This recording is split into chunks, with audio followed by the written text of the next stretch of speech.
નમસ્કાર મિત્રો, વિડીયોમાં તમારું સ્વાગત છે। તારક મહેતા કા ઉલ્ટા ચશ્મા શો દિવસે ને દિવસે પોતાની લોકપ્રિયતા ખૂબ જ વધારી રહ્યું છે। તેમજ આ શો છેલ્લા ઘણા વર્ષોથી લોકોને મનોરંજન પૂરું પાડતું આવ્યું છે। ખાસ વાત એ છે કે આ દિવસે આ સિરિયલમાં જેટલી પ્રખ્યાત થઈ રહી છે તેટલા કલાકારો પણ તેનાથી પણ વધારે પ્રખ્યાત થઈ ગયા છે। વાત કરીએ તો છેલ્લા કેટલાય વર્ષોથી આ સિરિયલ ખૂબ જ વધારે પ્રખ્યાત થઈ છે। દિશા વાકાણી આ અંગે હવે નવા સમાચાર સામે આવી રહ્યા છે કે મળતી માહિતી પ્રમાણે જાણવા મળી રહ્યું છે કે દિશા વાકાણી ઉર્ફે દયા ભાભી હવે ફરી વખત માતા બન્યા છે। ખરેખર માહિતી મળી રહી છે કે થોડા દિવસો પહેલા દિશા વાકાણીએ ખૂબ જ સુંદર પુત્રને જન્મ આપ્યો છે।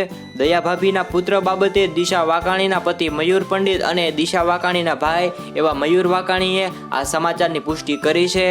તેમાં થોડા સમય પહેલા દિશા વાકાણીની બેબી બમ્પની તસવીરો પણ સોશિયલ મીડિયાના માધ્યમથી તેણે વાયરલ કરી હતી। ખરેખર દિશા વાકાણી ઉર્ફે દયા ભાભી લગભગ છેલ્લા ઘણા વર્ષોથી તારક મહેતા સિરિયલમાં ખૂબ જ મોટું નામ બનાવી ચૂક્યા છે। આવી રીતે દયા ભાભીને લઈ અને અત્યારે મોટા સમાચાર સામે આવી રહ્યા છે। તો બસ મિત્રો, અમારા આ વિડીયોમાં આટલું જ।